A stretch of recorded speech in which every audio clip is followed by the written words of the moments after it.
Okay. I want to switch real quickly to something you and I discussed together, and I think it's important to do it on the record.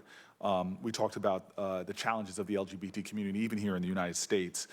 We see 40% of all homeless youth in this country are LGBT youth. 50% of LGBT youth miss school because of fear of bullying. On the international context, you see even more serious challenges to the basic human rights and dignity of LGBT citizens of the world. Ambassador Power has been a champion of LGBT human rights. She's really put it at the forefront of her work.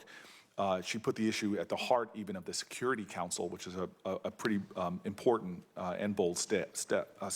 She said in a speech that LGBT rights are human rights are LGBT rights, and human rights must be universal. If confirmed, can you just say a little bit about how you plan to continue the leadership of the United States on this issue, given the fact of really tragic realities going on around the globe of not just abuse, not just harassment, but physical torture and killings of imprisonment and killings of LGBT people? And can you pledge here that you'll maintain our country's positive voting record on critical human rights resolutions and mechanisms for all people, obviously, but including and LGBT? And finally, will under your leadership, the United States continue to work behind the scenes to support the principle that LGBT rights are human rights?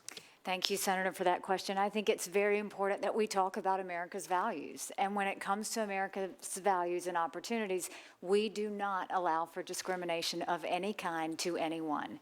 And that is something I will always speak loudly about. It's something that I will always fight for. And I think it's important that we never have to deal with discrimination in this country. And I don't want to see any other country have to deal with discrimination.